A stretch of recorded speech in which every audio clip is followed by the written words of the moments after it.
Okay, so if you didn't know, today we are working with Module 3, the fascial lines, and we're working with the superficial front line today.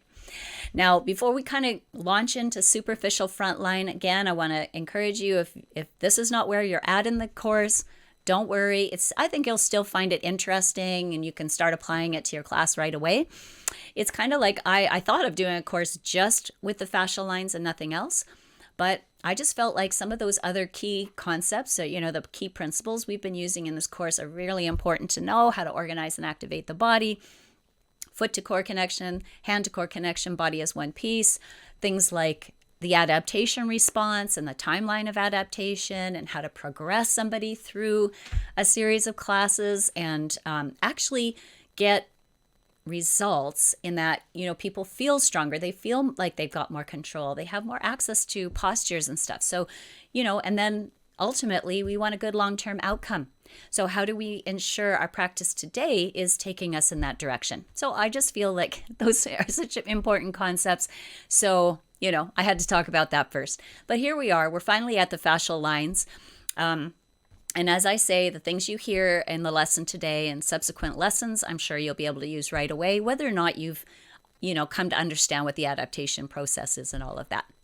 You can learn about that when you're ready. Okay, so let's just remind ourselves of why we're working with these fascial lines, because essentially it helps us to stabilize movement, and that's whether or not it's a dynamic movement or held postures. Kind of all goes under the umbrella of movement.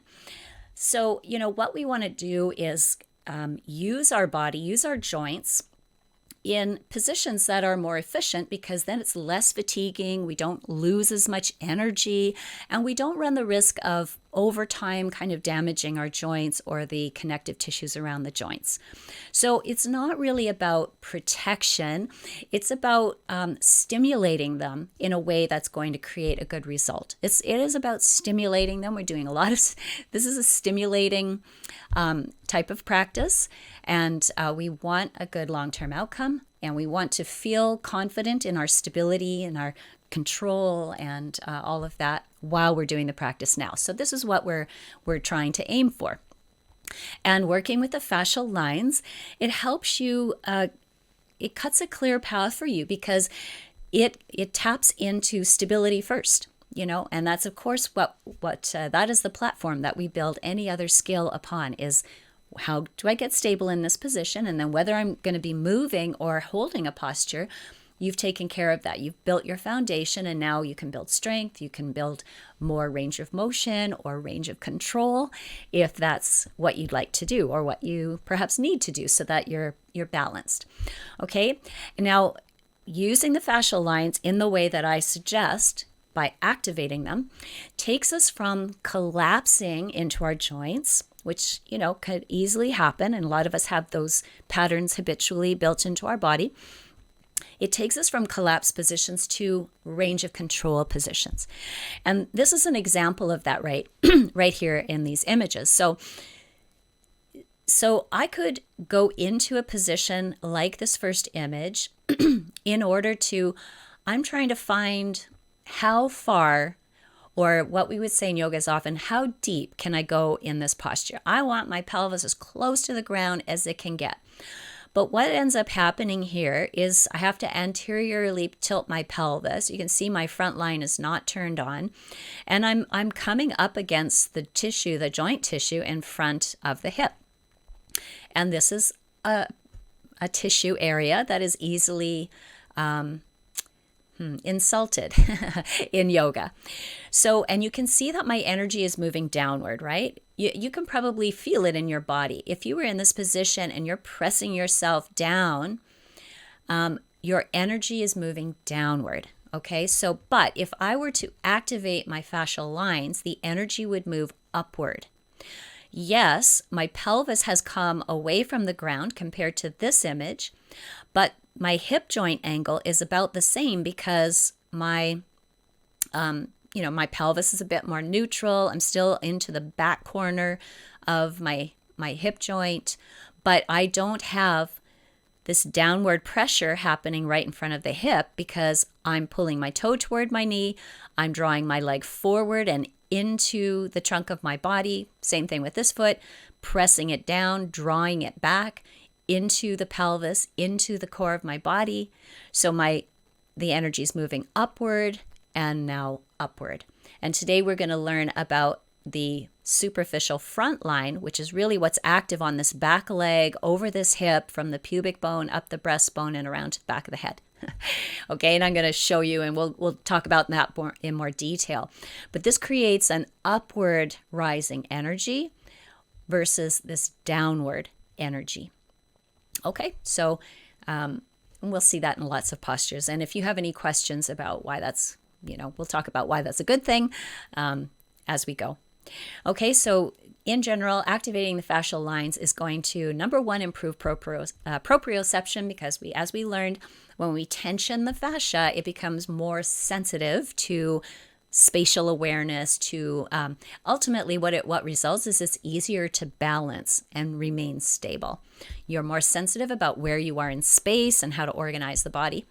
Gives you better joint control, as we see here. This is not a demonstration of joint control, but this is, because it's active. And then it improves our movement habits, right? Because, this is a practice, so we're practicing movement habits. We're developing them, and then we're practicing them. And, you're going to notice yourself taking those into other activities that you do. Whether you're standing in line or whether you're standing at your kitchen counter doing something, you're just going to be more aware of your positions, and you'll be looking for those positions that make you feel more stable, like activating the fascial lines would. So again, it could be a dynamic thing. Maybe you're playing pickleball or tennis, or you're climbing or hiking or something like that. So all of these things that we're practicing in this movement template, they apply to any movement that you do. This is not just about movement in yoga poses. It's about movement, all movement. Okay, so this helps us prevent injury, and we're building healthy tissue. I'm very passionate about tissue and tissue health, and this is what we're really addressing. This is a sure way of making sure your tissues are healthy. With this application of using fascial line activation over timeline of adaptation, you're going to see long-term results. Okay. All right. If you have a question, you can wave, and Mark will see that. I'm sorry, I won't see that until Mark puts you on my screen. But the other way is to put it in the chat if you have a question. So feel free to stop me anytime.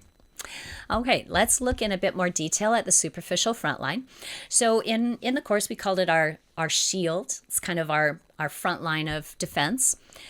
And you have to understand how different human beings are from other animals, in that, most animals walk on all fours, and even primates will use all fours. They don't walk with long strides like we do. Okay, so when we walk, I'm talking about upright walking with long strides.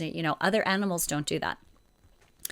And that exposes our very vulnerable organs, and our heart and our lungs, organs of digestion. That exposes that to the world. If, your back, even your back skin is tougher than the skin on the front of your body. And, it's if you're a male, but not too many women have a bunch of hair on our back. But that just indicates that type of skin. It's tougher skin. And of course, the backside of our body, there's ribs and, the big pelvic bones and everything. So there's a lot more protection on the backside of the body than the front side. And yet here we are, that's what we show to the world, So it's kind of like what Tom Myers said, and I'll never forget it, but it just shows you that being human is not for sissies, right? It is an act of courage, just standing on your feet and, showing your heart to the world kind of thing. So consequently, though, your body has mechanisms to protect that, of course. Okay, so, it is associated with protection, even though, it's all soft tissue. So what is it going to be that protects you? It's going to be your muscles and your nervous system, basically. So That's why some of these structures, muscles that are associated with the startle reflex are also in the superficial front line. It's kind of your front line of defense. So in the startle reflex, your pubic bone moves towards your breastbone. Your chin comes down to protect the neck, and you kind of the body curls up. And this kind of looks a little bit like head forward posture, right? Or when our posture collapses. So, there's a definite relationship between interoception, right? Those inner receptors, and our psychological state and how the body responds. So, just realize that your body is always responding to your mental, emotional state. Okay, there's things happening, like literally your body will make more tissue, or it will shed tissue in response to your emotional state. So, this is something that's really ongoing in the body all the time. I don't know if you're familiar with somatics. This is a practice, it's a whole science that Thomas Hanna brought forth. He's passed away now, but he talked about 3 basic reflexes in the body. One is the number one, the primary reflex that we would have is the red light reflex, and that's basically the startle reflex. But he called that red light because we also have a secondary reflex, and some people, they kind of have the red light reflex. You can see it in their posture. You can see it in their body responses. And that is primary for them, and that's where they are. Some people, in response to red light reflex, will go into green light reflex, and then you see more of a military posture. It's almost a defiant posture, and you probably, they're probably going to have personality or whatever that's demonstrates that too. But it's sort of a response to the startle reflex. It kind of takes you in the other direction. It's called the green light reflex. And then the other one is the trauma reflex. And generally what they mean by trauma here is physical trauma. Okay, so usually when we injure ourselves, right, break an ankle or even fall down or whatever, fall on one hip, it's usually going to be on one side. It's hardly ever equally manifest on both sides of the body at the same time, right? You would, if you have an injury, it's usually one side that's injured.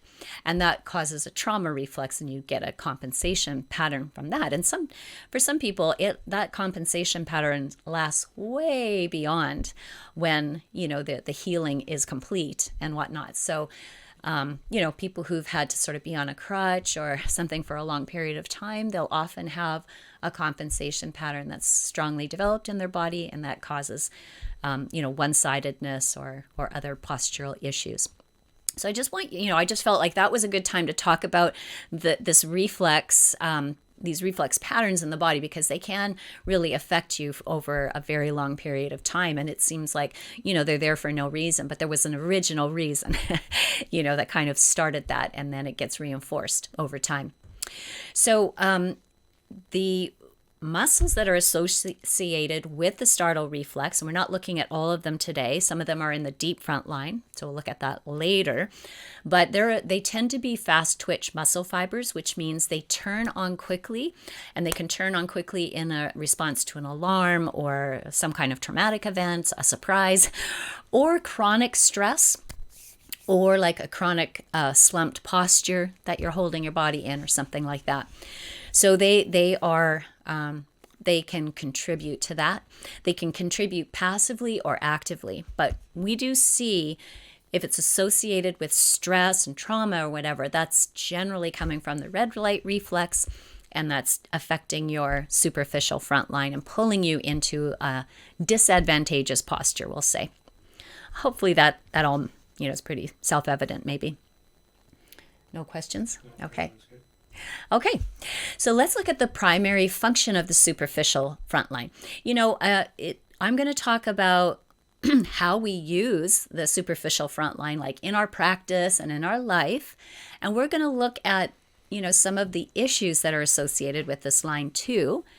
But, I just want you to know that I want you to see both sides, and the solution to the issues that we may have with the superficial front line, or your students may have, can usually be solved by just activating the superficial front line properly. Okay, so let's learn about that first. So its main function, it's got lots of different functions, especially in postures and stuff, which we'll look at. But number one, it has to balance with the superficial back line. So either the superficial back line and the superficial front line are in balance together, or they're contributing to each other's imbalances. So we looked at posture with the superficial back line. We talked about how the upper end of it can kind of collapse forward. Well, that's the source of that collapse forward could be the startle reflex. Or it could be, the kind of chronic held position is being reinforced in the superficial front line. It's never going to just be a superficial back line problem, because these two lines really have to balance each other. And when one is out of balance, they're probably both out of balance. Okay, so that's one thing to notice. Now, like the superficial back line, it's supporting upright posture and our ability to walk with long strides. Okay, so it is, I'm going to get you to try a few things with me today, so I hope you're prepared to do that. And you're going to find that, the superficial back line can't do it all on its own. It will definitely try because it's wired for that. But if you get the superficial front line involved, like especially in walking, but also in yoga postures and stuff, you're going to see that, you'll have much better control and alignment and sustainability, stability, all of that. Okay, so again, we see that these are fast twitch muscles. Remember that the superficial back line was mostly slow twitch muscles, which have great endurance. Well, these ones in the front are not so much like that. They tend to be more fast twitch muscle fibers. So we're talking about quads and ankle and foot extensors and rectus abdominis and sternocleidomastoid. All of these muscles tend to have more fast twitch muscle fibers, so they can turn on quickly. They're more involved in reflexive movement. And so the thing with muscles like that is endurance is not their strong suit. So it's very interesting, right? Because the back of the body, it has to work all the time. Somebody has to keep you upright. It's going to be the superficial back line. If the superficial front line is not, you're not actively incorporating that into your movements, it tends to get pretty lazy. That's what happens with fast twitch muscle fibers. They tend to be a bit more lazy. The endurance muscle fibers, they're used to kind of turning on and staying relatively active. But the fast twitch muscle fibers don't. They're like, no, we're here for strength. Let us know when you need some strength. So I'm kind of generalizing and oversimplifying, but it's a useful way to think about it.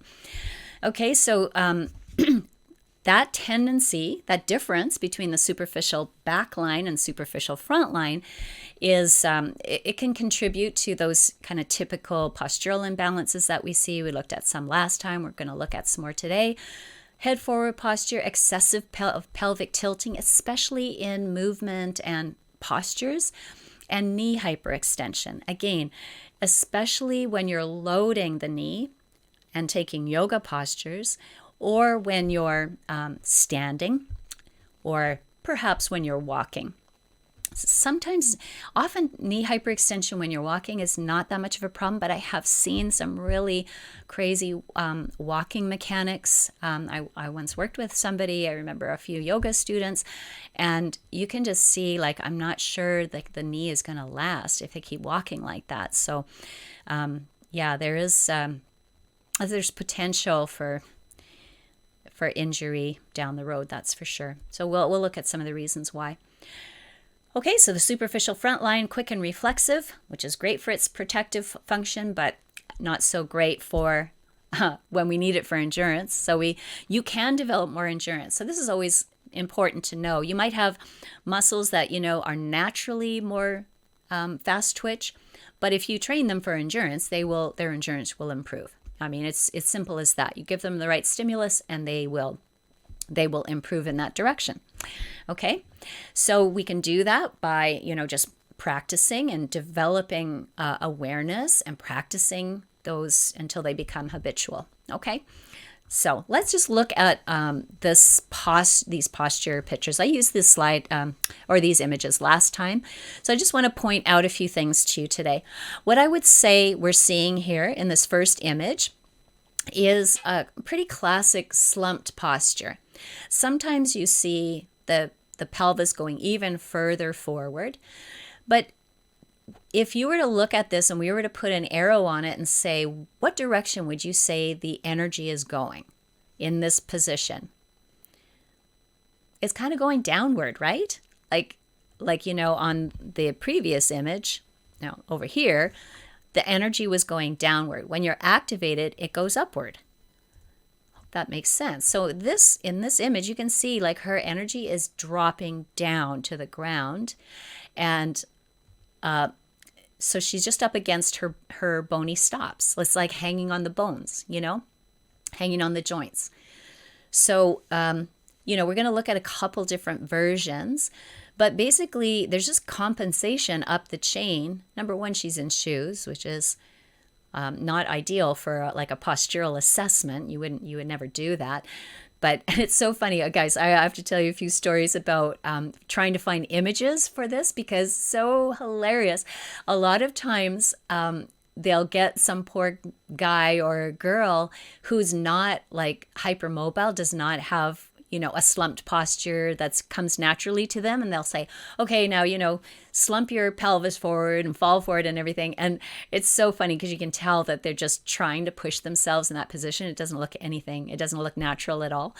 Whereas as this looks like she could naturally hang out in this position, and that's probably quite doable for her. But if she activates, if she presses her feet into the floor and starts drawing the energy upward, then she's going to look like this. It's funny because you immediately get taller, and her pelvis is still anteriorly tilted here. Okay, here it's posteriorly tilted for her, in her body. This is an anterior tilt of the pelvis, and for women, like 5 to 10 degrees of anterior tilt is normal. That's within the normal range. It's just the way our pelvis is built.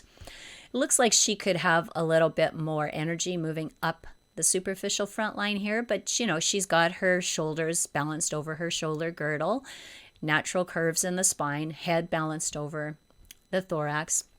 This is a good efficient, not fatiguing. You would actually naturally fatigue more in this, even though you're not using any muscle activation, but you can see the breath would be compromised here. You're not going to be able to breathe properly. Your head hanging forward is putting a lot of stress on the upper back here. And, if you move around in a position like that, you've got no spring in your step at all.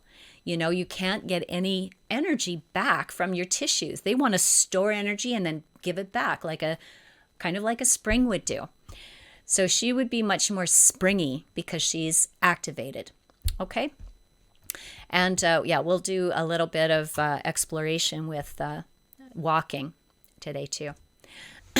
Usually in my in-person courses, I have everybody go for a walk or walk around if we have a large enough area to use, because this is pretty profound that you would learn. But we'll see what we can do here on Zoom. Okay, so let's look at just kind of the anatomy maybe of the superficial front line. So I would invite you to palpate with me. So use your hands. And first of all, we'll notice that this line is in 3 pieces. So we have, the one coming down the front of the right leg, left leg, and then we actually have a loop coming up from the pubic bone, up the front side of the body, around to the back of the head, and down to the pubic bone again. Okay, it actually forms a loop. Now, I found when I understood this, that really transformed my practice. Now I use this all the time. I use the superficial front line to create this front body tension that, is basically turns your full wheel pose or camel pose into like a spring-like action. So even orienting the head properly in all kinds of postures. So we'll see how that plays out in the images I selected.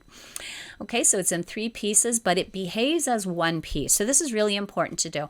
That's why I still call it a full body line, because it comes right from the toes around to the back of the head, and it behaves as one piece. So just because we hook onto bone here and bone here, and these two are not united, the transmission of tension right here is seamless. And I know that's how it feels in the body.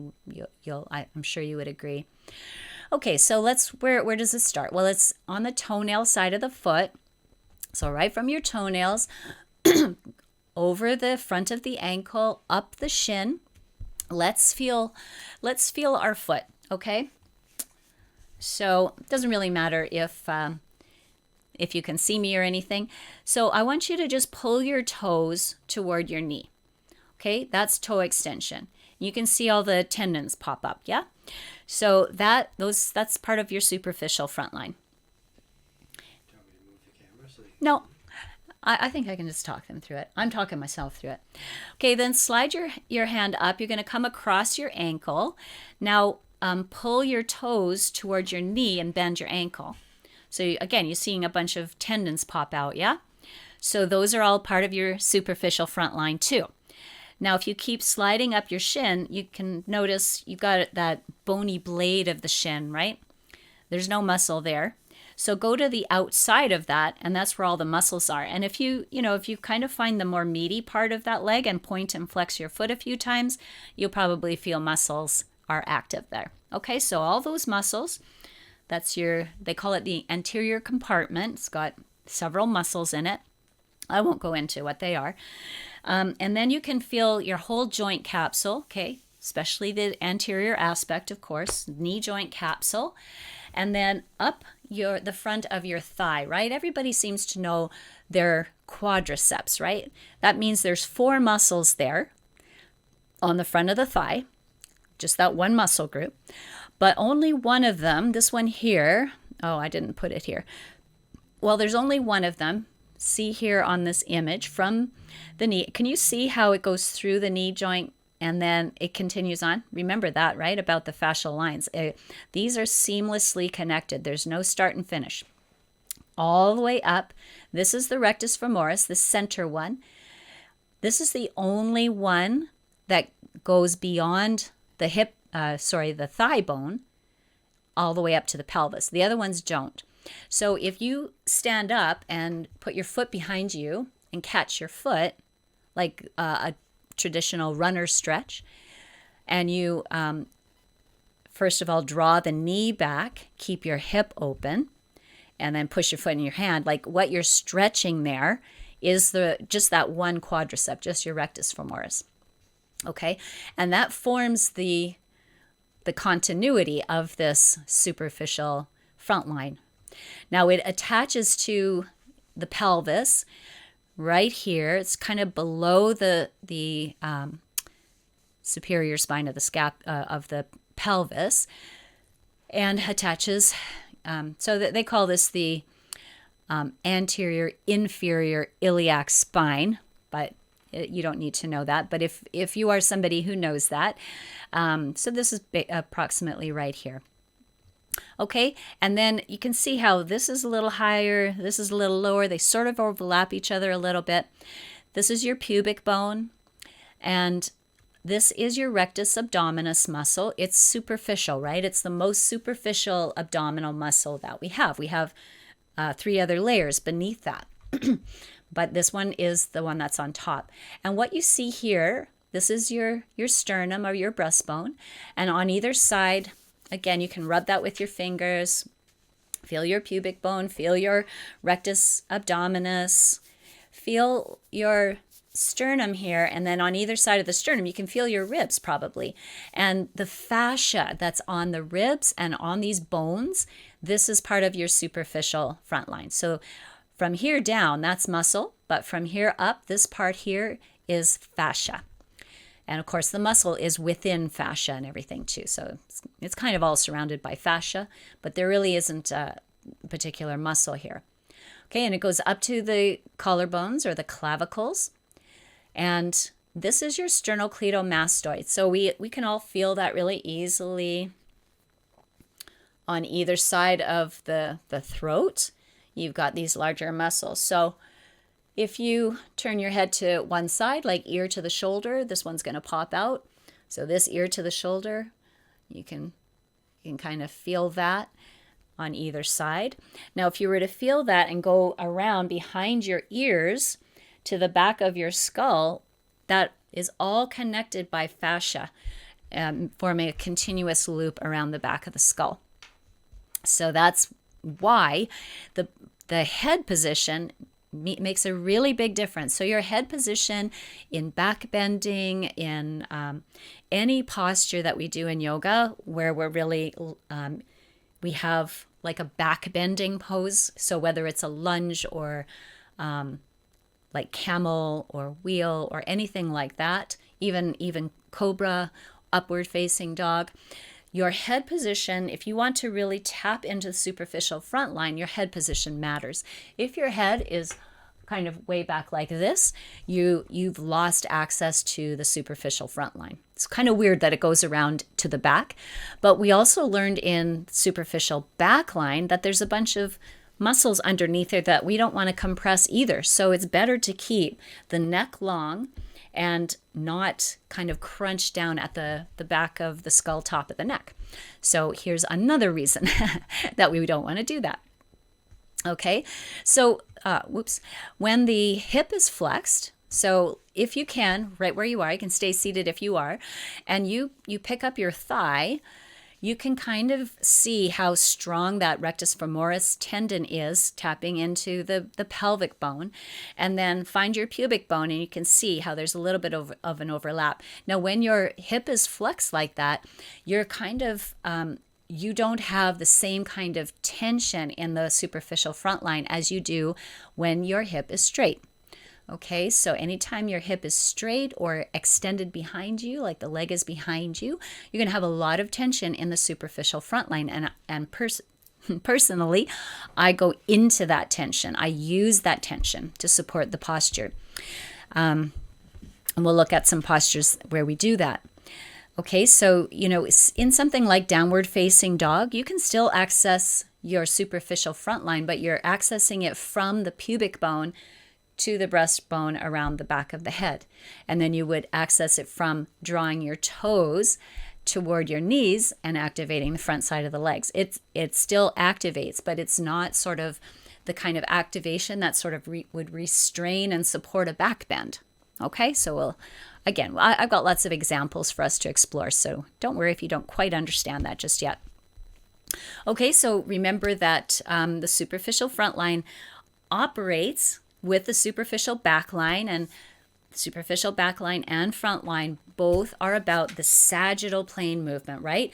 The forward walking and doing things like sun salutations are generally on the sagittal plane. If you were to pick something up, you're moving on the sagittal plane. And things like single leg standing balances. So if you're standing on one leg, you really have to tap into the superficial back line. But if you want to raise a leg in front, like Utthita Hasta Padangusthasana, you can use your superficial front line to help you with that. So drawing in with the pubic bone toward the breastbone and really connecting will really help you lift that leg and hold the leg up. So just again, so you're aware of that.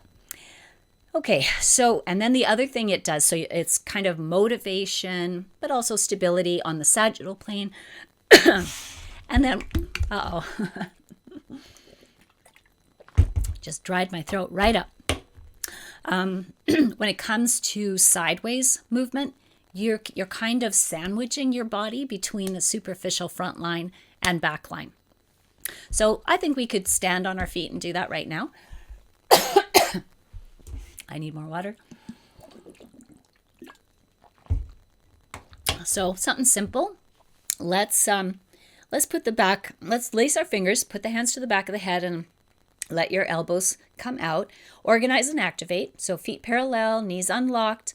Press into your feet and energize through your legs like you're dialing them away from each other. Now get taller. Good. Now we're going to feel where our pubic bone is, just from inside your body. Okay, now hold your pelvis really still and lift the heart up away from the pubic bone, going into a little bit of a back bend, just a slight one. Push the head into the hands and the hands into the head. Remember, we don't want a big chin tuck, and we don't want to be looking up so much. And then tip your body to the side like in moon pose. Okay, so in moon pose, we often see the front body spilling forward. And then the back body, once again, is the only thing that's active, right? Because it has no choice. So if we want to use the superficial front line, let's go to the other side. We keep the head balanced, press the head into the hands. I'm just adding this so you can feel more. But now pubic bone to breastbone. So I say that cue quite a lot, pubic bone to breastbone, because I've set my class up with this superficial back line being active. That's why I've got my hands at the back of the head pushing into my hands. So that's active. I don't have to worry about that collapsing forward. But what I do need to worry about is how easy it would be for the knees to lock back and the pelvis to spill forward anteriorly. Okay, so we can prevent that by drawing the pubic bone toward the breastbone. So that way we're getting support at the front and back body. And that is a good awareness to have, because again, there's many kind of back bending poses that we do, or even side bending poses where yeah, we want to tap into the superficial back line, but we don't want the superficial front line to just just kind of relax and spill forward, because we need to train it to participate with the superficial back line, right? I remember I was saying these kind of fast twitch muscle fibers can be kind of lazy. If they don't feel like they're needed because you need like extra strength or whatever, then it's pretty easy for them to just be lazy. So we want to activate our posture. So pressing into feet, all the ways that we activate the fascia to get this upward lifting energy up through the legs, up through the pelvis, through the trunk of the body, to the crown of the head. This just really changes the way your body behaves, your breath, and just, the effect of your practice is just enhanced so much from that. So I will often say contain the front body to express this pubic bone to breastbone idea. So containing the front body instead of letting it spill forward. And I'm sure you can probably think of other, maybe better ways of saying that as well. But just so we convey that understanding of we need that front body to participate. Hopefully that makes some kind of sense to you. Feel free to ask a question if not. Yeah, there is a question here. Okay, there's a question. Oh, sorry. There. Yeah, I can't remember her name. There, she's... Carmen? Okay. Yes. So if I get it correctly, you're saying we're activating from the feet to the core and from the whole core upward, kind of sucking everything in using our muscles. Is that? Well, excuse me.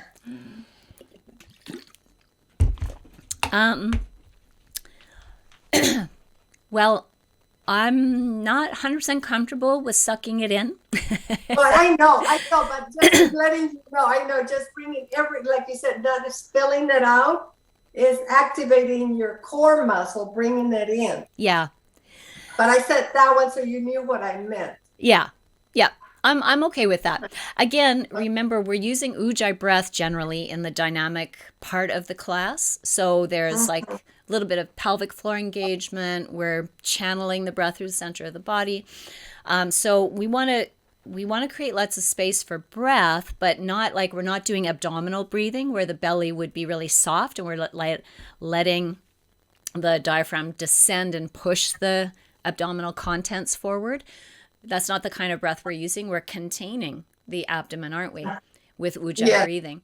And we're spreading the lower ribs, and we're letting the diaphragm expand outward more with Ujjayi breathing. So that's, yeah, it's not so much like, squeezing it in, like, because you're getting your picture taken. It's more like understanding because it's more about positioning your pelvis and then continuing that energy flowing upward from pubic bone to breastbone to contain the front body. Like it's an energetic flow, but it's also a stability, right? And it's tensioning the fascia. Again, if we keep going back to like, how do I tension the fascia in this case? That's ultimately what we're doing. I should have some honey in this water. Yeah. Does that satisfy your question? Yes, thank you. Okay, super. Okay. Jane was said in the chat, isn't it the same as posterior tilt or engaging mula bandha? Is that, I guess, your superficial frontline action? You can actually engage mula bandha, well, at least a little in anterior tilt. Now, I would use the cue posterior tilt if somebody was anteriorly tilted and we wanted to move them out of that anterior tilt. But some people are posteriorly tilted, right? Like in that image we saw. Oh, I can't move this. Yeah, that one. Yeah, there she is. She's actually posteriorly tilted. We saw what she looked like, when she was activated, and she was like her anterior tilt is her norm, I would guess. She looks like just about 10 degrees, but she's posteriorly tilting here. And so, that's the hard thing, right? If you use a cue like posterior tilt, it doesn't really work for everybody. So that's why I tend to not use it. It's not wrong, because that might be the cue that somebody needs. But what I just want people to get in touch with the pubic bone to the breastbone connection. So first thing, that's why I wouldn't activate the front body first. I would activate the back body first, like we did, and then you're pulling the front body into the back body, if that makes sense. Okay, because we don't want the tendency in the superficial front line is to curl forward. So that, if you dynamically move the pubic bone toward the breastbone, you're going to curl forward. So you have to set yourself up through the back line first and then draw it in, if that makes sense now. I love that you're trying it out. That's good. We'll try a few more things too. And if you're still not satisfied, we'll go into it more. Okay. Wait now. Yeah. Okay. Here we go. Okay. So there's so many things going on with the upper aspect and the lower aspect. So I'm choosing to sort of look at the lower half first, and then we'll look at the upper half. Yeah. Okay. And just keep in mind that the lower half of any fascial line is definitely going to influence the upper half. That's how it goes. It's always what's going on at the feet and, the ankles and the knees, because that's going to influence what's going on up above. Okay. So let's look at the lower aspect first. So, I labeled things for you here. We're not going to go over that again because we just talked about this line, the anatomy of it, but some features. So, it's this idea of providing tensional balance with a superficial backline this is a really important concept. As I said, you could think of the superficial backline as the most important line because it keeps you upright. But it's like the superficial front line comes in to support the superficial back line, okay? And without the support of the superficial front line, the superficial back line is going to have a greater tendency to collapse. So you really do need balance on both sides, okay? But if you are balanced on both sides, then it's going to neutralize the pelvic girdle or whatever's neutral for you, right? It's like kind of within a range of degrees. And so it's going to help you find your neutral position. It's going to get your toes and your forefoot out of the way when you walk. So these tendons and muscles here, they put your foot in dorsiflexion, right? So that's where the ankle is bent, right? And the toes are reaching toward the knee. This is very important in walking. If that didn't happen, you would walk like a drop foot. You know, if you've seen somebody who's lost nerve innervation of those muscles, they have to like pick their leg or pick their foot right up and put it down ahead of them. They can't get their toes and their forefoot out of the way when they're walking because they've lost innervation. So, you know, that's, again, it might not seem that important to you now, but believe me, when you're a senior, it's very important. It prevents falling, right? Which can be kind of a disaster for an elderly person. Okay, so that's very important aspect of it, and it helps motivate us forward. These muscles are drawing the leg forward so that you can take your next step. And, you know, the upper line has its part to play too in forward movement. And then it, as I've been saying, it supports your back extension positions, right? Your postures and positions. We do lots of that in yoga, and that's really good because that actually does help us keep the balance between the front and the back body, maintain our upper body mobility. And then it kind of matches with the superficial back line in those side bending postures, even things like moon, but also things like half moon and triangle and those type of postures. We don't want the front body spilling forward. We want to contain the front body, and that just helps our alignment. You know, we don't have to then go into all these tiny little alignment cues. We just activate the superficial front line. Okay, and of course, as I've mentioned, it's associated with interoception, which is our internal receptors that are kind of keeping tabs. They're fed through our emotional centers in the brain, so they're very sensitive to our emotional state, and they derive some of their information from your body position. That's how your brain knows whether you're in an uplifted positive state or a sort of a depressed state. And then our reflexes, so that's what they're associated with. And some of the issues now, okay? So issues can be excessive pelvic tilting, anterior, posterior. Now there's always,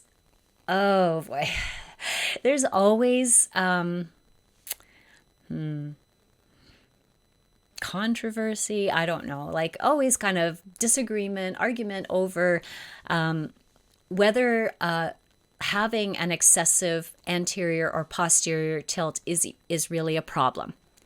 Well, I would say it's a problem if the way it affects your movement mechanics is to take you into really efficient, energy draining movement mechanics, So, if you have a bony structure that means that your pelvis is going to be extremely anteriorly or posteriorly tilted, you can still work on activating your body, your fascial system, in such a way that you do get as good, efficient movement and stability as possible. It's better than just giving up and just collapsing on everything. Because if you have an extreme pelvic tilt one way or another, the more you allow your body to collapse, you allow the energy to be downward, the more you're going to be coming up against, bone against bone and wearing out cartilage. And that's just inevitable. And whatever the excessive tilt is, or the excessive lordotic curve, or whatever that is, kyphotic curve, that's going to get worse and worse over time. That's just how it goes because it's succumbing to gravity. So I'm not saying that, an anterior posterior tilt is good or bad, but let's just make sure your movement mechanics are as efficient as possible so you feel good in your body and you're going to keep your body as healthy as possible over time. So that's where I stand in the maelstrom of argument. Gosh, everybody finds stuff to argue about all the time. Okay, and now the other thing is knee hyperextension. So again, there's lots of discussion around whether knee hyperextension is good or bad. I don't enter that discussion. I would say if your knee, when we see this a lot because a lot of women have more mobility, excessive mobility sometimes. And, we see a lot of knee hyperextension in our classes, and people default to that position because, it's a collapsed position. It's an unconscious habit, and, they just fall into it. But we have to be careful if we're loading the knee and the knee is hyperextended, because that does put your knee in a mechanically disadvantageous position. So again, it's not good or bad. It's just like, let's move as efficiently as possible. If we're going to load the knee, let's make sure we load it in a respectful way that's not going to cause any issues over time. And, you can actually be more active in your legs and not hyperextend so much. So, that might take a little practice if you're not, used to activating through your legs.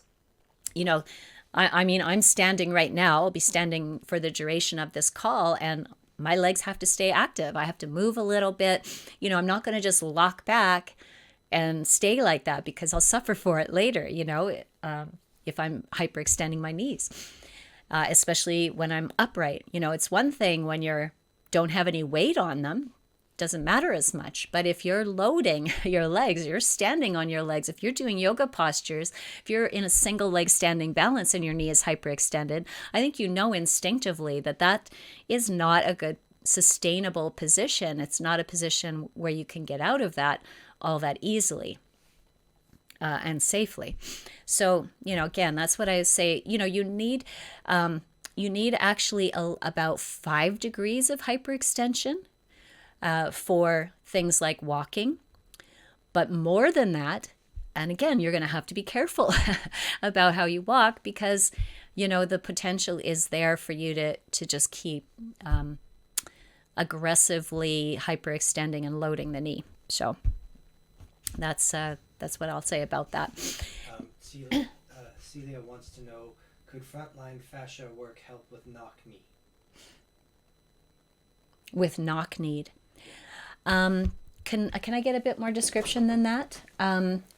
So Celia, could you, when you say knock knee, can you say a bit more about what else is going on, like at the hip and the feet?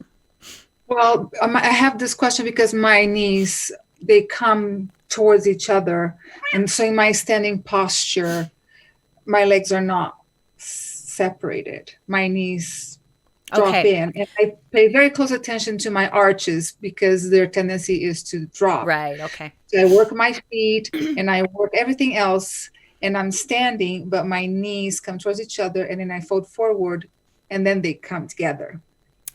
And when you organize and activate, can you come out of that a little bit? A little bit. You dial your knees away from each other? You can do that? I can do that just a little bit. Okay. I would work on doing that with the knees a little bit bent and do it strongly. And you might want to do, have you seen any of the practices where I have a strap around the legs just above the knee? Not yet. Okay. Because that would help you. You just need to strengthen a different pathway. Because when your knees knock together, again, there's it's like the joint surfaces are just sliding into that. And it's really hard to prevent them from sliding into it unless you've got this practice of activating them in the other direction. Basically is what you're going to have to do. There's no way out of that except activating from foot to core. and just getting stronger and better and more sensitive at doing that and applying it everywhere. Okay? Thank you. Okay. I'm sorry, I got no Band-Aids. It's always like, there's always work involved. Okay. So loss of ankle mobility. And this is a thing, people do not realize, and I know I've had many rants about feet and stuff, and I've mentioned this during that.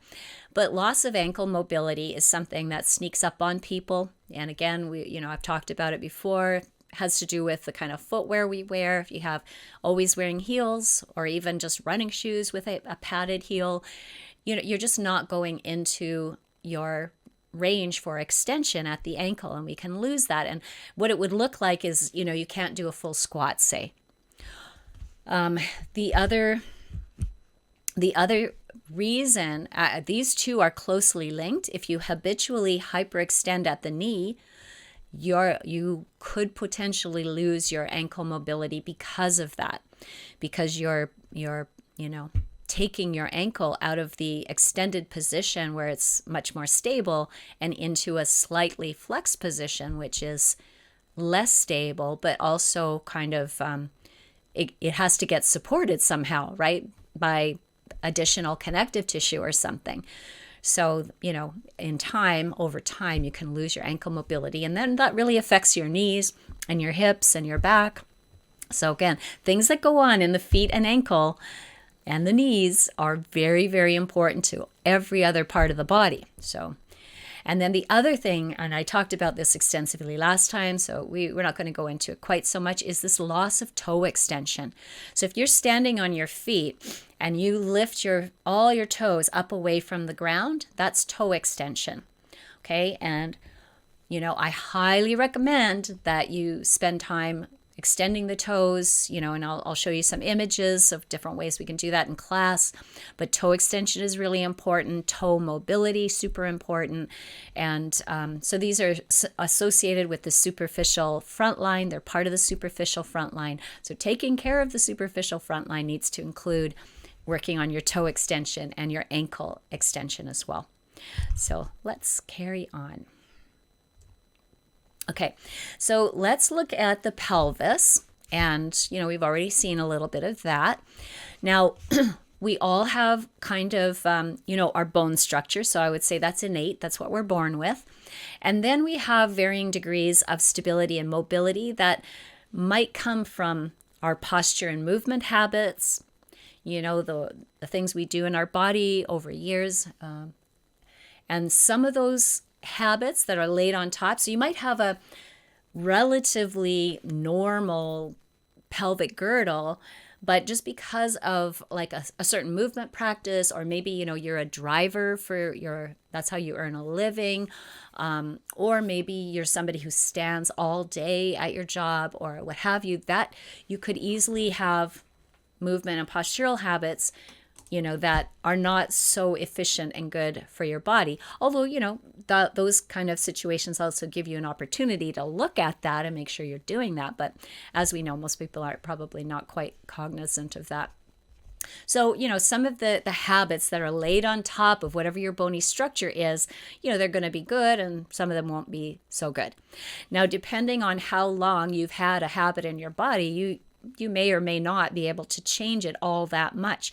But again, I want to say that if you are just taking your body from a collapsed passive position where your energy is going downward and activating your body so the energy is going upward, that alone is going to solve a lot of problems. Okay, so it's not so much about fixing anterior pelvic tilt. It's just like, no, do you know how to activate your body? Are we going to fix knock knees? We can't really fix something that's structural, but we can use our body in a way that's more efficient. And that's what we're trying to do. And I just say, well, sometimes it happens like that. But usually it takes, developing a habit, and then, it's a movement skill. You're developing a movement skill. That takes time and practice. And then you got to keep practicing. Okay, but it becomes more natural in time. Okay, so every postural issue has to do with a collapsed default position. I feel safe in saying that. And I always check my facts before I say stuff. So, that is, I think that's absolutely true. We can activate out of, and that doesn't mean that we're all of a sudden going to be in perfect posture, perfect alignment, but it means we'll be in a more efficient position at least. And maybe through that, developing that efficient position, we'll eventually get to better alignment. We'll establish a new habit, say. Okay. So now moving from a collapsed position, we do that by organizing and activating. Okay, so that's why it's really important. Maybe at first takes a lot of cueing and intention and stuff like that, but believe me, it's worth it. And it does become more natural in time. Okay, so let's look at some of these. And I would really appreciate it if, again, you get on your feet and try some of these with me. And, again, I was complaining to Mark. I wanted to see side views of posture where it showed the up and downstream effects of certain pelvic positions, but they won't show that. They won't show, like, even here, this was the best I could do. They're showing that this knee hyperextension, but I've seen so many pictures where the knee and the ankle are perfectly balanced, but the pelvis tilts posteriorly. They act as though, well, you can have an extreme anterior posterior tilt, and it doesn't affect, like, it has nothing to do with your knee or your ankle or your foot, but that is never true in real life. Everything's really coming from the feet. So let's try some pelvic tilts, okay? So first one here, this one is looking at an anterior pelvic tilt. Now what they're saying here about it is that if the pelvis tilts forward, that means this part of the pelvis is coming forward and down. So if you could put yourself in that position, so it's like you're dumping your belly forward. What happens in the low back? Can you see how these are the spine of your vertebra? These are the spinous processes. They're going to come closer together, right? And then the bodies of the vertebra are going to kind of be stretched open a little bit.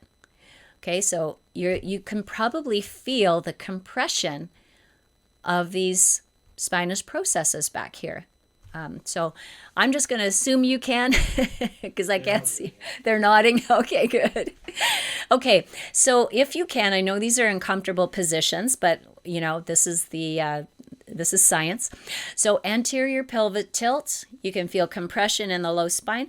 Let's just like fall into a default position from there. And then I'd like to know, what do your knees want to do? Again, remember, this is a collapsed position. So if I'm anteriorly tilting my pelvis and I'm kind of crunching my low back, what's going on at my lower body? What would be the natural thing? If you're just like standing here for hours, what would happen? And then if anybody wants to share that, let me know.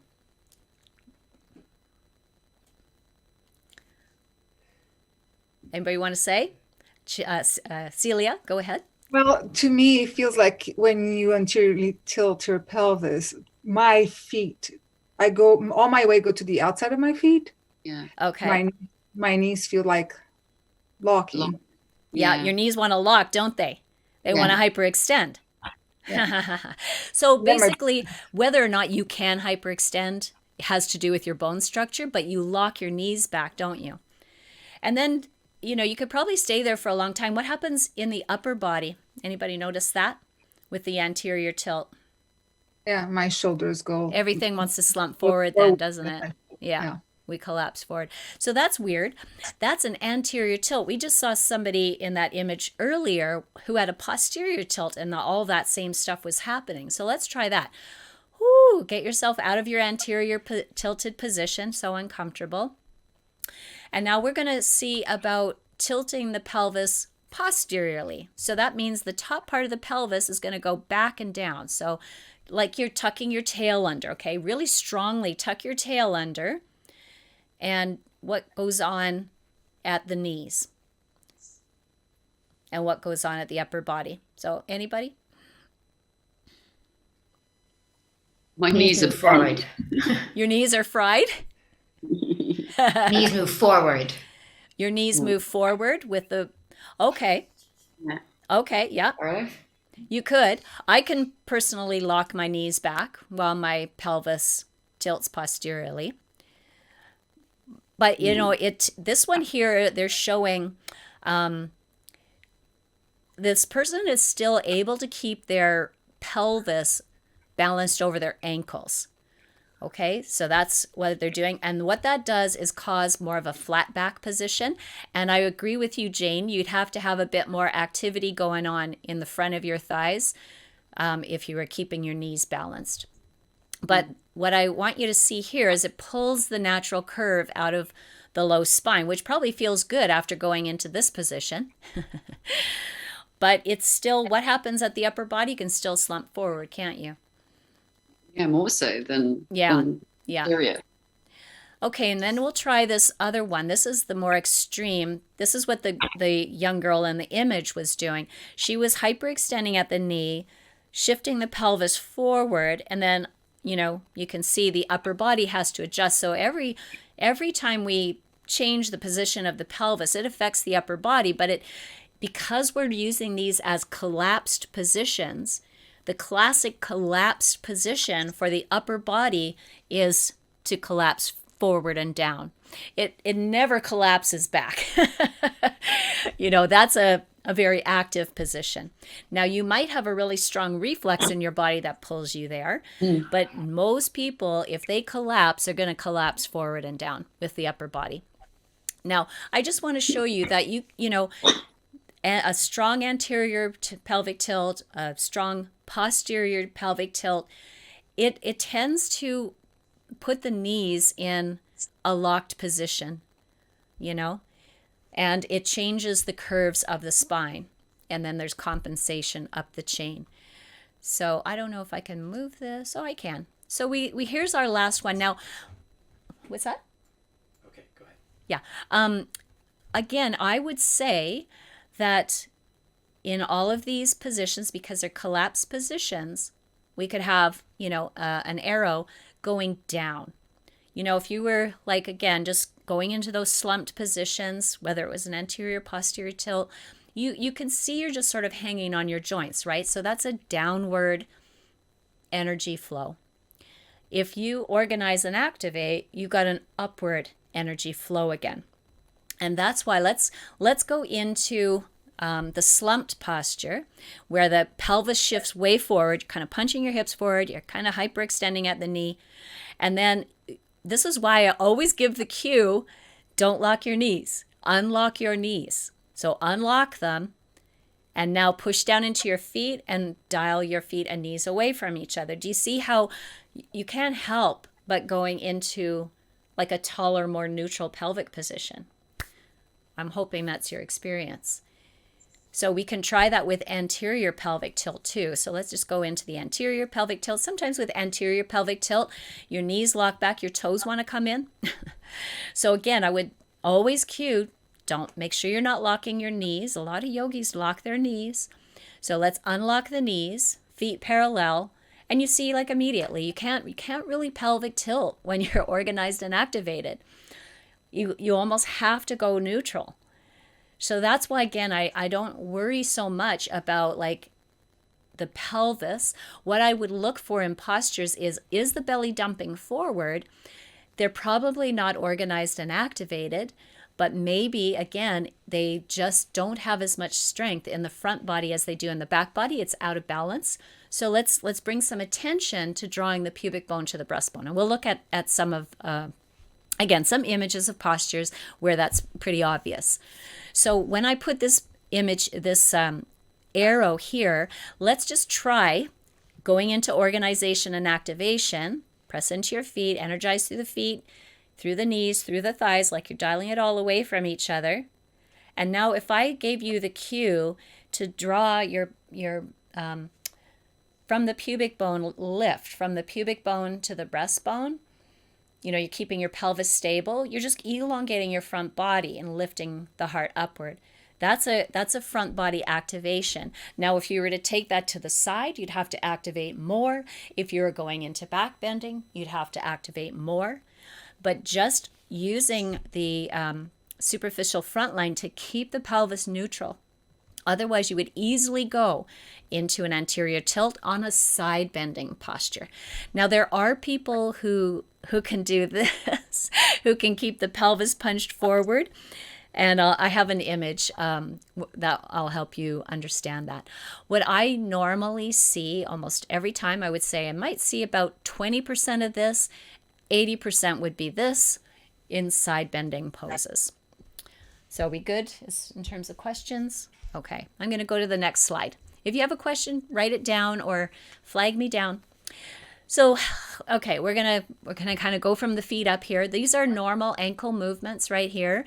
This is dorsiflexion. It's also called extension. So that's dorsiflexion, and this is plantar flexion. Okay, so those are normal ankle movement. you've got quite a lot of plantar flexion. You don't have all that much extension or dorsiflexion. So you want to maintain that. You want to preserve that. And here I chose this image because basically this much dorsiflexion is how much, it's about 5%. It might be 6 or 7%, but it's in that range. And that is how much ankle dorsiflexion you need for walking. If you don't have that much ankle extension, you're probably going to more walk on the forefoot. So ankle extension is very important for walking because you at some point are going to have a foot behind you and the ankle has to bend.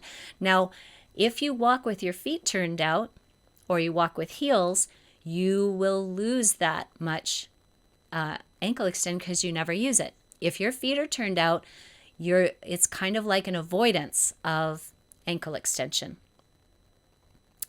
Okay? As we look at postures, we'll talk about that. Actually, I'm going to take a moment to talk about, last time we talked a lot about Warrior One.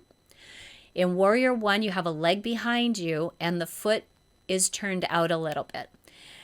And I was trying to explain like what happens at the foot and ankle and the knee in that posture, because we're trying to keep our heel down. So it is an expression of ankle extension to keep the heel down. And if you don't have ankle extension, then you're going to have to turn your foot out more. And that's what we see. We see our feet, people turning their foot out more. That is because they don't have ankle extension. Sorry, I keep calling it extension. I'm sorry. This image calls it dorsiflexion. That's what I mean. Dorsiflexion. It's interchangeable. So if you don't have enough dorsiflexion, you can't bend your ankle this much, you will turn your foot out. And it could be a result of turning your foot out when you're walking. So in the posture like Warrior Two, we run the risk of trying to make up for missing range of motion at the ankle by either turning the foot out a lot. What that's going to do is start putting more torque in the knee joint. Now, I know we use torque through the fascia, but if you use it in the knee, that's not good for your knee. That's not where we need it, okay? So again, you're going to start twisting the tissues of the knee, and that is not so good. This is why I kind of prefer the toes tucked under, because you're just keeping everybody has different things going on in their body. It's just, it's safer, but it's challenging their balance, and there's other good qualities and features of doing it that way. Okay, now let's look at dorsiflexion again. This is ankle dorsiflexion, and he's demonstrating a bit more than he's got right there. So this is good. And then toe extension. Doesn't look like toe extension is awesome there.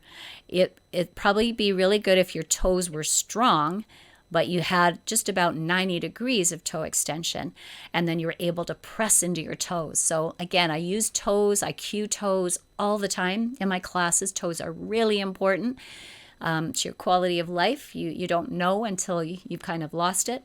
So again, I would make sure you're aware that you need to use your toes, bend your toes, press into the toes, spread the toes, everything you can do with your toes. Okay? Now, let's look at, this is again what I was saying I usually see. This is very, very typical. So with an anterior tilt in a side bending pose. Okay, so you can see my knees don't hyperextend very much, so I'm locking my knees back. That reduces how much dorsiflexion at the ankle I need. You can see my pelvis is definitely tilting forward. I've got more of a bend in my low back. And then, of course, I bring the upper body back to kind of make up for that. So I balance my shoulders over my hip, but in between those two, I'm dumping my pelvis forward. I'm not containing my front body. So this is more organized and activated, and now I'm meeting the challenge of containing my front body by drawing upward from my pubic bone to my breastbone. And you can see that automatically neutralizes the pelvis. So, it's just a way of focusing on activation cues rather than positional cues. And people's body find its way into a more neutral position, a more efficient position. Now I wanted to show this. Again, you can see now energy is upward. Energy is downward here. Now energy is moving upward. Now in this posture, again, we're collapsing, so energy is moving downward. If she were to raise her hands and go into a side bending posture like this, what would happen if she maintained the posterior tilt is that her upper body would collapse. So I don't know how well you can see me, but hips shift forward, then upper body's got to come down, and so the side bend would look like this.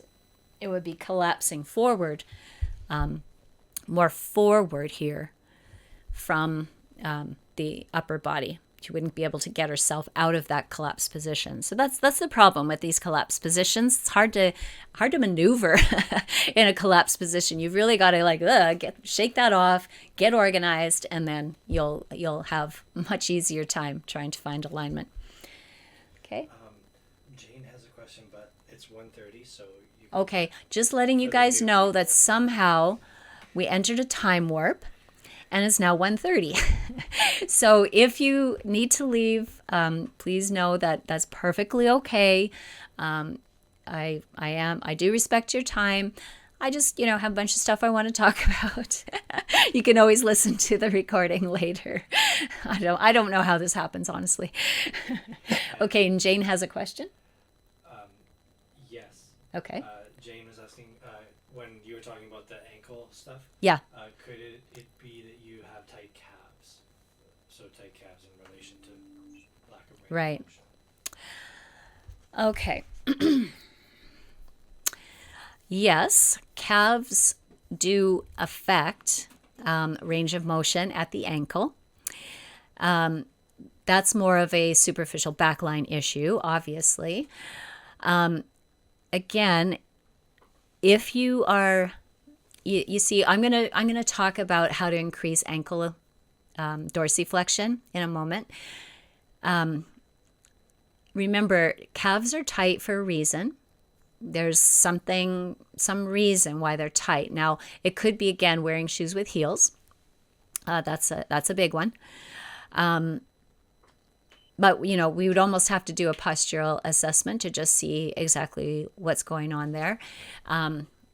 With hyperextension of the knee, yeah, it's a very collapsed position, so you're not overactivating. Yeah, but it does. Yeah, absolutely. Calves, what happens is it's more, again, it's more the connective tissue that adapts over time in order to support instability or support a position that is often repeated.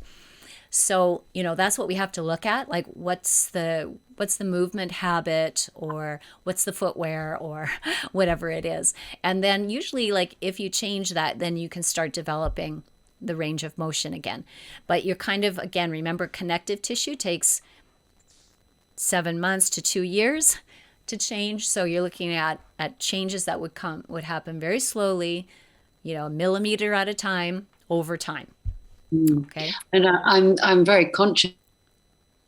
You started this about how I walk and noticing things. The reason I mentioned tight calves is, even now when I do a downward dog, I can't get my ankles down. Mm-hmm.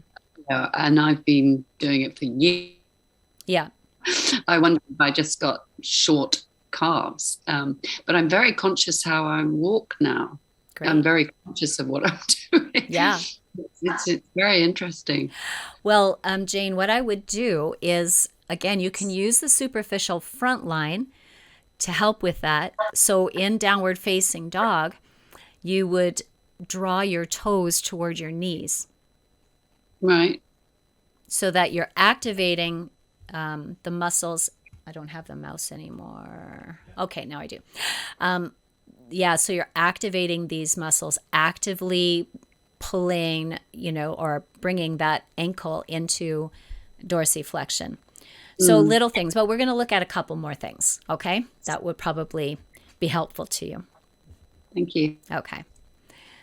Now that's not advancing. Thanks. Okay, so let's look at knees now and knee hyperextension. And, in some sports and other practices, Even yoga practices some. Knee hyperextension is highly prized. Now, I knew that to some degree, but it's quite interesting to look at how much information is online about how to increase knee hyperextension, which seems crazy to me, but people want to do that. So I apparently, like in ballet and some dance or whatever, knee hyperextension is something that people are like going for. They're trying for that. So again, I would say that, this obviously is a hyperextended position, although she's got her feet turned out. And I said passive here because, again, this is collapse. This is like just doing what your bones let you do kind of thing. But if they become active, like you can't activate in this hyperextended position, it feels miserable and you can't move dynamically from there. So even a hyperextended person who naturally hyperextends has to get herself into a more advantageous position to, use her knees. You know what I mean? I'm not saying like, well, that's too bad. She's got hyperextended knees. That's perfectly okay. We'll just activate in that position. Anybody doing that is going to feel pretty uncomfortable there. And you don't have a mechanical advantage. You can't really turn your muscles on to tension the fascia. And any athlete or dancer, anybody who counts on their body would know right away that that's not going to be sustainable or safe, or even it would affect their ability to perform. So, it's one thing to kind of go for hyperextended knees, and it's another to have the strength to control all that mobility that you're trying to achieve. Okay, so that's very important to understand that. It's really, there's a fine line there between, having the mobility and having the control that you need. So this is a passive position, no muscle activation. Here is a more active position. Here is passive loading. So remember, I was like, if you're standing on your legs, you're loading your legs. But because she's going way into her end range, right up against how far her tissues are going to let her go, and obviously there's weight on that, right? So it's loaded. There's weight on it. It's loaded. And so that, again, she's hanging out there passively, obviously, just letting her tissue whatever, succumb to gravity and the load. Somebody has their mic on. Okay, and then this is passive assisted. So again, the student here is letting go, and just letting herself be assisted, into the position. This is a foot here. So this lady's foot is pushing the thigh in this direction and the hands are going in this direction. So of course they're looking for more hyperextension at the knee. So again, I'm just using these words so you understand there's a big difference between active and passive loading. And this, you see, this girl has a lot of hyperextension at the knee, but she's actively loading it, but not in a closed chain position. Okay, so right here, what she's doing with her knee right there is not really harmful to her knee. It's loaded because she's using her muscles, but she's not standing on it. Okay, so it's active because she's using her muscles. Compared to this one, who is loading, standing on it, and actively loading. She's got muscles turned on, quite likely, because you really couldn't do something like this without turning muscles on. But she's also pressing into that hyperextended position. Now, if she didn't take her knee back so far, she'd actually be able to activate her legs a lot more. So she's really, really counting on her joints. You just come up to the end point of the joint and hang out there. So that's kind of a precarious position. It's not a really strong, sustainable position. And I would say, like locking out the knees, sometimes, you see Iyengar, of course, Bikram, doing the posture this way, but I would not recommend that over time.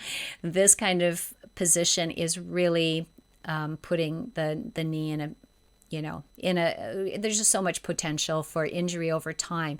It maybe not acute, maybe she's not going to fall, break that knee all of a sudden, not that kind of injury.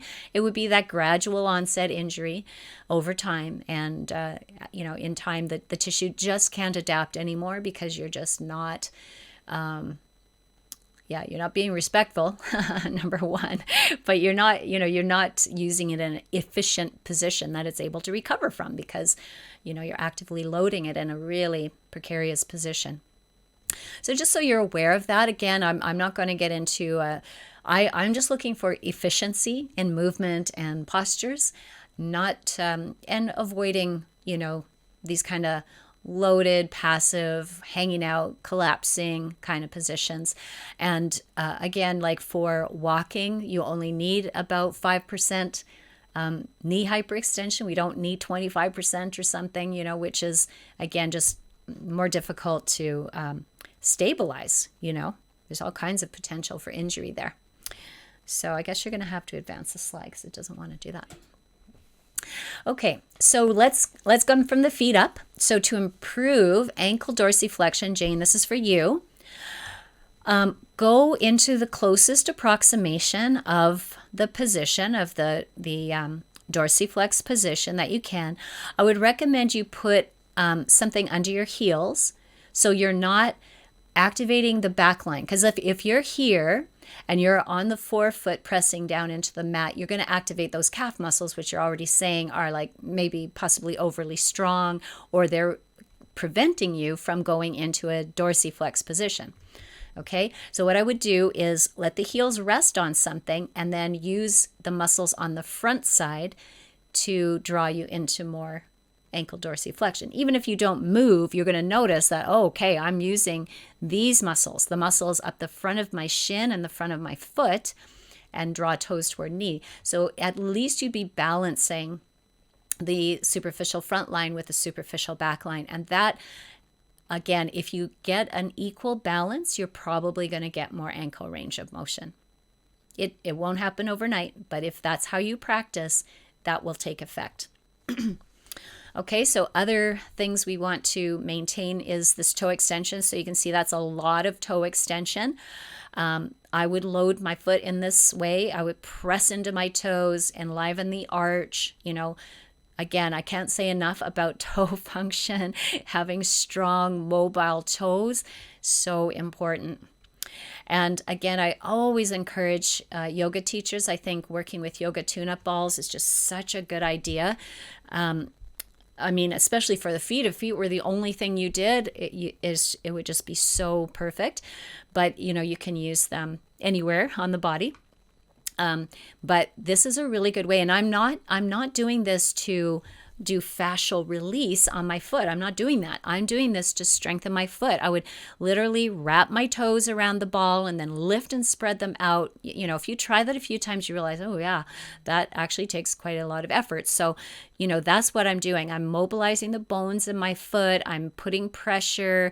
I'm waking up proprioceptors, making sure that all those tissues stay hydrated and sliding smoothly on each other. All of this affects our proprioception. That's why in, the superficial back line, I did that first in the attunement exercise. We worked on this first because we could see what a difference it would make to all the subsequent postures. So my purpose for bringing it up again is just you can use it to improve your toe extension and even your ankle dorsiflexion by, again, if I move my leg over my foot, over my toes, I'll be going into ankle dorsiflexion. So you can use it for that. And Jane, if you keep your foot tissues super hydrated and flexible, and the same with your calf, then that's going to give you more ease in your ankle dorsiflexion as well. Okay, so we don't have to think about trying to stretch everything, and it's like get everything moving better, just get everything sliding better. And by everything, I mean the tissues. Get the tissues sliding one upon the other better, and you already have more movement available to you. Okay. I'm just thank you. I I have good dorsiflexion. I think when I'm doing malasana with in my feet are out, I can Right. bend my ankles. I can do that and balance. But I've been trying since our last lecture, to do my feet parallel and close together, and it's like, oh my god! Right. Yeah, you need I more wonder ankle what the range for difference that. was. So you just go to as close to it as you can, and just that's where you're going to stay. Press into your feet, rise out of your bottom just a little bit, and Mm. toes toward the knees. Activate the front side. That will, yeah. Thank you. If you stay at it, I promise you're going to see some changes. Okay. All right. Can I move this? Okay. Okay. Right. So, yeah, I just, I do want to impress upon you guys that the feet are so important in yoga, in movement. So, always look there first. I would, don't worry about the pelvic tilt until you get the feet, knees, hips in organization and activation. Then I guarantee you're going to see things already improve. You're going to see the energy moving upward, and that is what helps. Okay, now we're looking at the upper half. So I don't need to spend as much time on this because we talked about it so much with the superficial back line, and some of this stuff I've already said. So the features of the upper half of the superficial front line are that, it's wired for self-protection. It flexes the trunk forward. So imagine, getting out of bed, say in the morning, right? Or getting out of a chair, especially like a couch or something. You're going to need to activate your superficial front line to do something like that. Also helps to balance, again, if you're using it like from pubic bone through breastbone around the head, if you're coming up with that superficial front line, and then it helps to balance the shoulder girdle over the body. Okay, so you got to use it for that to happen.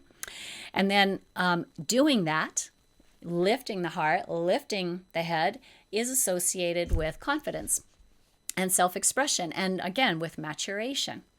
Okay, so that's affecting your interoception.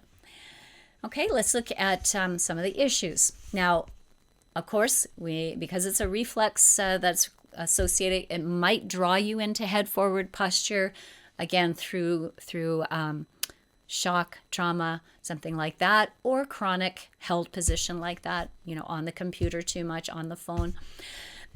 Now, when the body collapses forward like that, we lose head and neck range of motion.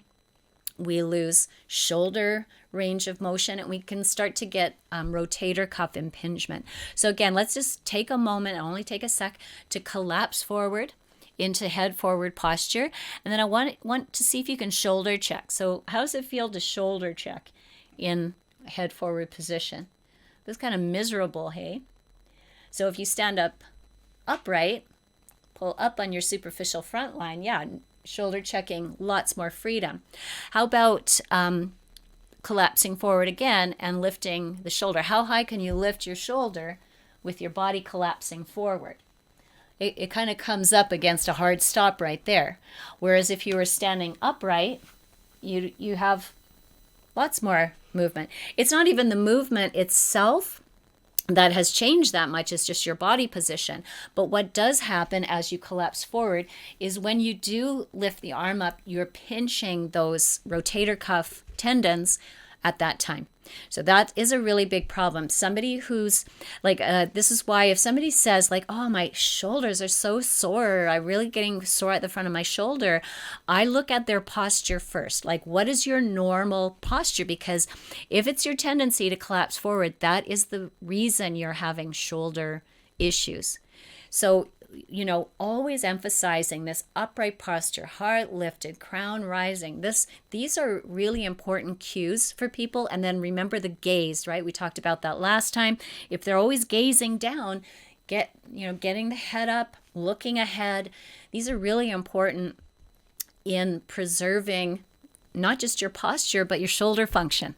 So we're going to look at an image of of that in a moment. So just so you're aware, very closely related to that upper body posture is whether or not you're going to have rotator cuff issues, and they're just about epidemic after age of about 45. So many people have them, but so many people's posture is collapsing by then. Okay, so the thoracic collapse too, that slump posture, affects your breathing. And so we see breathing issues associated with that. And people, like, literally, if you're not breathing well, you're not getting oxygen to the brain, and the brain is a highly metabolic structure. It needs a lot of oxygen. So, that does impair clear thinking and attention, etc. And then low back pain. Okay, so who was it? Was it Jane? Was it you, Jane, who wanted to talk about low back pain? So that is really due to a loss of tensional balance with the superficial back line. So if your superficial front line is not kind of meeting that tensional balance with the superficial back line, you're basically spilling forward. And the muscles on the back side of the body just basically have to stay turned on all the time. They have no choice. Something has to keep you upright. But the problem is, if you're in a collapsed position, then, those spinous processes might be coming together, or you're drawing out the normal curve. Something is, muscles will get really grumpy if they're held in a short position all the time, or if they're held in a long position all the time. Either way, it's because the chemistry changes with that. It's kind of like a constant muscle contraction, and the energy just gets kind of piled up. So there's not a free flow of contract, relax, contract, relax. We just get kind of a pileup of energy, not energy, of chemistry. And it you can relieve it temporarily, maybe with massage or yoga tune-up balls or something. But if you don't change the posture, then you're going right back into creating the situation again. And there are many reasons for low back pain, and they're not all in the tissue. Some of it is has to do with, your confidence center, right? The Manipura chakra or the sacral chakra could have some issues there, or even the Muladhara chakra, right? The first chakra. So, there's something there too. And the chakras also are associated with, like, the primary reflexes, right? The startle reflex. So, people experience low back pain more when they're under stress. They experience it more when they're not sleeping well, or they're very fatigued, or then sometimes, with a change in movement, right? If they're, changing their footwear, or if they're, just doing a different kind of practice or whatever. So there's all kinds of reasons for it. But I would say that the best solution is balancing the tension between the superficial front line and the superficial back line. Well, in a few calls, we'll be talking about the deep front line, and that, again, is going to affect the pelvic position, the diaphragm, and, how your back feels. But, for now, focus more on activating the front body. That's what I would recommend there. And, organizing and activating from the feet, noticing if that's neutralizing your pelvis, and then, and that's the kind of thing. With low back pain, I would say keep moving, keep moving, find relieving positions. One of these days, I'm going to show you Stu McGill's Big 3. So that's something you can do. If you're really struggling with low back pain, just do a Google search for Stu McGill, Dr. Stu McGill. And you could just go STU, McGill, MCGILL. And you guys see? Oh, it's backwards. Oh, it's not? Okay. Just backwards for me. Okay, so that's his book, The Back Mechanic. I love this book because it's for people with back pain. So it's not, he's an incredible guy. He gives you ways of assessing your back pain and potentially finding the source of your back pain. Very simple. And then 3 main exercises that help restore better, better posture, pelvic position relative to the spine, etc. So, yeah, it's a great thing to have a look at. So there's basically a kind of curl that he does with your back flat on the floor. He does what he calls the bird dog, right? You know, like just from table pose, one arm, one leg. So that's basically yoga posture. And the other one is kind of like Vashisthasana, but it's from the knees. So it's like side plank from the knees. So you guys, you know, these would be super easy for you guys. You understand what these postures are, but, you know, he'll teach you how all the intricacies of activating for your issue. Once you figured out what your issue is, okay, do you anteriorly tilt? Do you posteriorly tilt? Are some muscles not turning on? Or some muscles turning on too strongly? So really easy assessment he shows you. And then, but I bet you can find a lot of videos online too. If you don't want to order the book, you could probably find YouTube videos where he demonstrates that. And then a lot of people demonstrate his assessments and the exercises too. So I'm pretty sure you'll find lots of information about that out there if you want to. Okay, so that's that. Okay, so also, yeah, associated with depression, again, because of the relationship with the interoceptors and inefficient walking mechanics. So I do want to mention this. I don't know if you're in a space where you could walk around right now. If you are, I do invite you to do that. But what I'd like you to notice is, you know, if you just even stand up, and then walk on the spot. So walk on the spot more with your knees extended, like you're going to walk forward, which is how you would do it. You wouldn't march. Don't do this with your knees bending. Do it with your knees straight, like you're goose stepping or whatever, marching forward. Now do this with your head up, your chest lifted, you're in perfect posture, your head's balanced over your shoulders over your hips, and your straight leg forward. Okay, now I want you to let your thorax collapse and do that.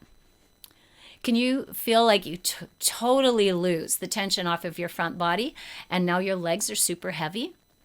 Okay, go back and forth a few times. Stand up tall, reach your leg forward, and then collapse. And notice, I just noticed, for me, it's like my legs now are twice as heavy when I do that. So again, and you see people walking like this all the time, and it's so sad for me to see elderly people walking like that because they want to keep their eyes on the ground. But the thing is, they're making walking so energetically draining for themselves.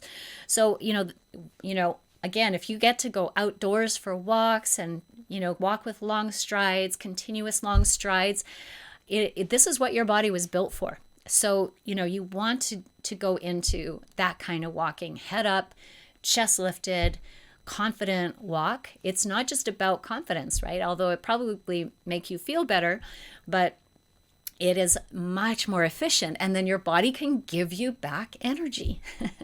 So that's what it's all about. Okay, we can scoot that off. Okay, I wanted to show you, on this one, because we looked at the abs, and this is that fascia over the sternum and costals, and this is your sternocleidomastoid muscles, and you see how it's kind of continuous with the fascia around the back of the head. So wanted to show you that little loop. Okay, maybe you could advance. Okay. All right, so I wanted to, again, just show you it without going into it much more than we already have. The head forward posture, collapsing of the trunk, and we looked at last time how much heavier the head is by the time it goes forward a few centimeters. But this is just shows you how closely packed everything in the shoulder is. So we have, this is the shoulder bone. It's the humerus bone. That's the ball part of your shoulder. The glenoid is the little cavity. It's the little socket part of your shoulder joint. It's a very shallow socket. Look, it's just bone from here to here. It's like a little teaspoon. So it's not a big deep socket like your hip socket. And then what we have here coming from this whole thing, this is a muscle. It's probably more than one muscle, but these are coming from your rotator cuff, the group of muscles, your rotator cuff, and these tendons go here. This is the head of, this is a bone, that's your humerus bone. This little lip here is probably the labrum within the socket, but this and this is tendon, and this is a bone. So what happens is when your chest falls forward, this bone presses down on your rotator cuff tendons, because your scapula from the back, this is part of your scapula, it slides forward and down too. So unfortunately, there's no scapula on this guy, but this starts to press on here. So this is why I'm saying, like, if your posture collapses, you're probably going to feel that in your shoulders. And then people think they have shoulder issues. They're not aware of their postural issues. So I just thought that would kind of show you what we're dealing with here. You also have bursas here. Bursa issues feel different. They're very like point tender when you touch them. They're really, really tender if you do that. Rotator cuff issues won't be point tender like that. They'll be tender like deep inside. So, okay, that's enough to say about that. Okay, so again, wanted to quickly show you the difference in, a collapse. Again, energy. I'm hoping you can feel that. Like, I would love some feedback about that. When you look at this image, can you see it's like a downward pressure? Okay, yay. Okay, so when here again, I'm lifting up. I'm actually aware of my superficial front line here, right? Pubic bone, which is grounded. My pelvis is grounded, so I can really lift up through my chest, through the back of my head, and upward lifting energy, organizing and activating. Just basic Tadasana, dialing my feet and knees away, dialing my knees away, and energy upward.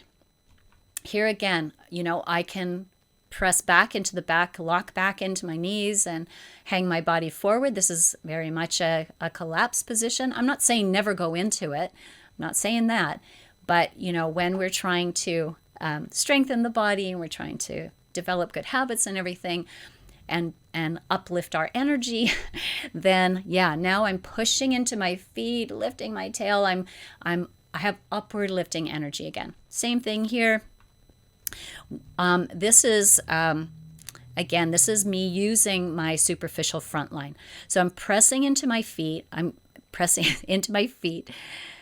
Activating my superficial front line. Okay. So the way I do that is set up my feet and ankles and I pull my toes toward my knees so that I get activation all the way up. And I'm also pressing back. So the balls of my feet are pressing back, but the toes are drawing toward the knees.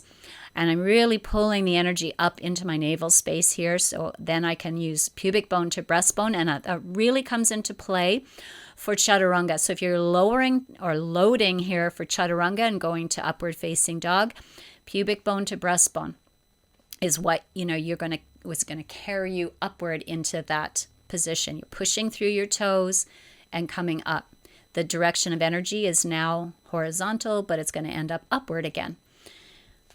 Okay, and then this is, again, I thought was a pretty good demonstration. This is not me, so I didn't get to... We did a photo shoot one day, and I went into the most wretched positions I could possibly put my body. My body was just so beat up after that day. But I'm so glad I have those now because I can show what I mean when I'm looking at a collapsed posture. But I managed to find this one online, and what I'm seeing here when I look at this is a strong anterior tilt to the pelvis. But again, this is in a relaxed position. But if she activates, pushes into her feet, I can just tell what she's doing now. Now she's made it more neutral. But you can still see that she's still a little anteriorly tilted. That's fine. It's just like, let's get the energy going upward. Let's create an upward lifting energy by organizing and activating. Things will neutralize. Your body structure will find a more efficient, aligned position. And I know it takes practice. So, of course, we're gonna need to practice. Yay, it worked. Here's a few more we can look at. We could, I personally don't get super focused on how far I can get down. I'm not a hypermobile person, so that's I'm not going to argue with my body about that. But again, we want this upward lifting energy, because it would be really tempting to try to get the hands like way down or something, or bring the elbows down. But would we be doing that and losing that upward energy? If you're in camel and you're drawing up from the pubic bone to the breastbone, this is just incredible front body, superficial front body posture, pressing down into the top surfaces of the feet, again, activating the superficial front line. Really, really good. Again, we're looking for upward lifting energy here, arch of the foot. Again, not letting the pelvis anteriorly tilt a whole lot. We're bringing it up, pulling up on the pubic bone to the breastbone. Here's, I wanted to show you how the superficial front line really helps you lift this leg. Okay, so at first you're going to lean back into the superficial back line. You always want to turn that on first, and then draw your belly in, like kind of, from pubic bone to breastbone, that whole front shield, and then that leg just goes up so much easier. So I do invite you to give that a try. And then again, we've got drawing up. These Anjaneyasana poses so often are really, really collapsed. So, it's not, you can bring the pelvis down as much as you want, but draw the legs into the pelvis. Get the energy moving up the legs and up the trunk. It changes everything. Draw up on the pubic bone to support the back bend. Yeah, it's just so good. Neutral pelvis in warriors. Again, warrior poses, we often see the pelvis spilling forward. We just go right into our back body, and we forget about the front body. So again, if you draw up from the pubic bone to breastbone in warrior, you're just going to get such a nicely balanced warrior. Feels so sustainable.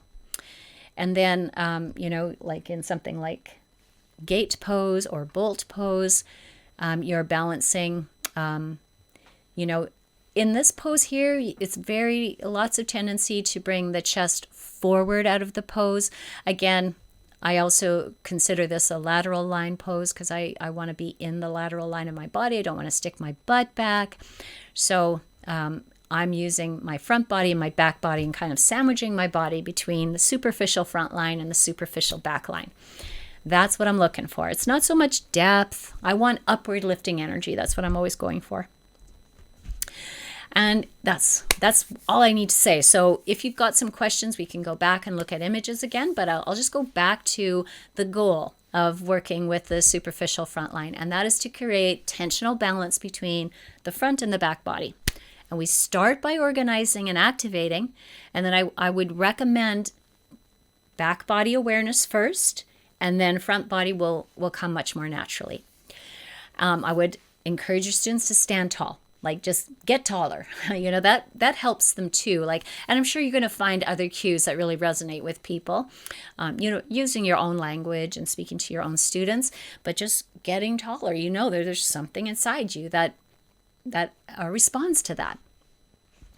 Okay, and then some of our goals are to maintain ankle range of motion and hip flexion. Remember, last time we talked a lot about avoiding hip flexion, right? Because the back body is so tight, but we just bend the knees and that tension is pretty much gone.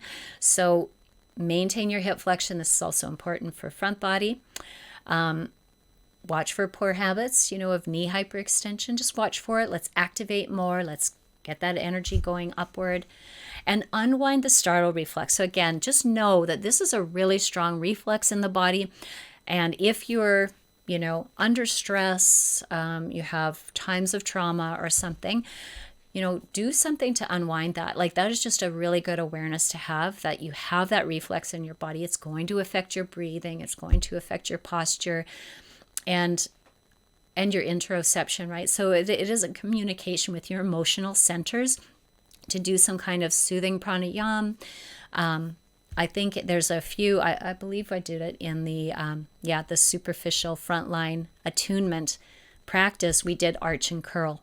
So that's right at the end of the practice before Shavasana. So I would recommend that you give that a try. And then other restorative postures. This is all for startle reflex. Okay. So, bolstered postures, make sure you're warm and you can really relax. And then, to kind of support everything I'm talking about here, you can, go through, do it in your body. Again, like these practical things that are in the course, it's so important for you to do them in your body. That is where the real learning happens. So there's an attunement. And then days 13, 14, 15 are kind of an introduction to how we work with the superficial front line in the 30 days to activate your asana. Okay, and then later in the 30 days to activate your asana, we use the front body again. But 13, 14, and 15, those days are a good introduction to working with the superficial front line.